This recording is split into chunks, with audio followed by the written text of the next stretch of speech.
Bank Sumut hingga akhir September tahun 2025 meraih laba bersih 539 miliar rupiah. Demikian ungkap Direktur Keuangan dan Teknologi Informasi Arita Arianti di hadapan puluhan wartawan pada gathering dan workshop jurnalisme perbankan, Kamis 9 Oktober 2025, didampingi Sekretaris Perubahan, Suwandi. Jadi per kuartal 3 ya, kita tutup September ini dengan laba bersih di 539 miliar. Dan ini tumbuh laba kita sebesar 3,63% year on year. Kalau dilihat tren dari 5 tahun terakhir sampai dengan Desember, dan kita harapkan di 2025 ini kita terus menunjukkan tren yang positif.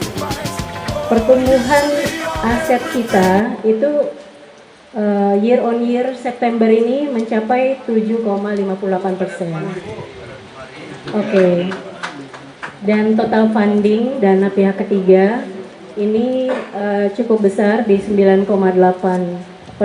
Ini terutama di akhir bulan, mungkin siklus di BPD ya, hampir semua teman-teman diketahui juga ada dana daun masuk di Giro Pemda.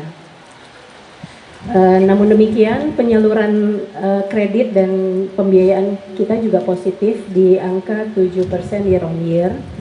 Jadi kalau tahun lalu di 30,2 triliun, tahun ini kita mencapai outstanding 32,4 triliun. Jadi ada 2,4 triliun pertumbuhan.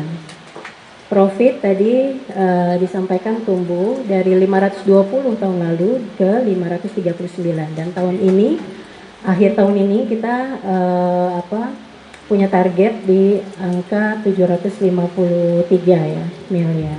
Mudah-mudahan 2 bulan tersisa ya kita bisa akselerasi lah pertumbuhan kinerja kita. Itu bicara konsolidasi.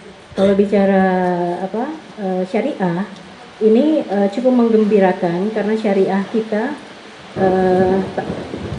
sampai dengan tahun ini kita komitmen sesuai dengan aturan OJK juga, kita tambah permodalan syariah sampai dengan 1 triliun gitu. Jadi awalnya itu syariah Bank Sumut di 500 miliar tambah 250 tahun lalu, tahun ini kita genapkan 1 triliun sesuai dengan aturan.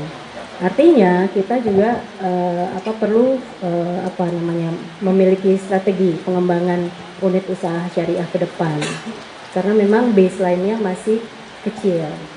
Jadi kalau tadi konven di angka 7 single digit ya, syariah ini membukukan pertumbuhan double digit sudah di 2 tahun terakhir. Kita tumbuh secara year on year, aset untuk syariah di 17% year on year, dari 3,9 triliun saat ini 4,7 triliun. Pembiayaan ini kalau di konven kredit ya, kalau di syariah itu pembiayaan meningkat 12,94 triliun, double digit juga, dari 2,7 triliun menjadi 3,1. Dan dana pihak ketiga juga tumbuh 12,3%, dari 2,6 ke 2,9. Ini satu hal yang menggembirakan, walaupun ada di sisi laba kita harus alokasikan sejumlah pencadangan di syariah. Kenapa? Karena aturan regulasi ke depan tahun 2027 mengharuskan syariah itu menghitung cadangan ya dari PPAP ke CKPM. Nah ini lumayan besar, karena memang NPF atau non performing financing gitu ya, kalau di konven itu kan NPL ya. Ini masih di angka 5% yang kita rencana sampai akhir tahun kita harapkan di bawah itu. Kalau dari sisi konsolidasi, ini rasio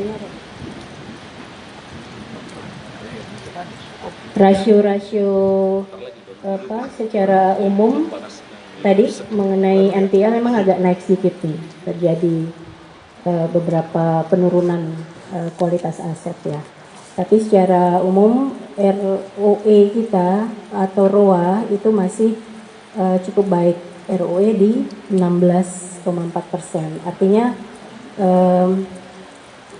modal yang disetorkan oleh Pemda kita bisa kembalikan dalam bentuk dividen yang akhirnya menjadi PAD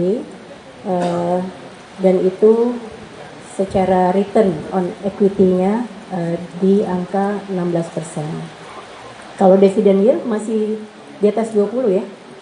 Ya, dividen yield-nya jadi yield itu kita bagi dengan modal di store Pemda itu sekitar 20 di atas 20% ya.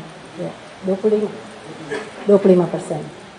Nah, ke depan Bank Sumut apa yang mau difokuskan?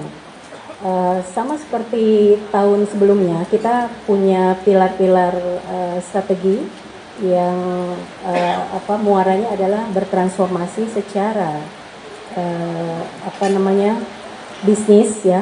Transformasi bisnisnya itu ke sektor-sektor yang prioritas. Ini kita saat ini lagi aligning core plan kita dengan RPJMD-nya Pemprov. Jadi supaya align dan mana-mana prioritasnya Pemprov itu kita bisa adopsi juga di corporate planning kita. Jadi kayak di area edukasi, pendidikan, kesehatan, pedesaan gitu ya, seperti yang kita ketahui kan ada Koperasi Merah Putih nih ya kan. Nah memang mandatnya tuh masih di Bank Himbara ya kan. Bank Himbara udah dapat suntikan 200 itu, sebagian mungkin mereka gulirkan ke sana juga.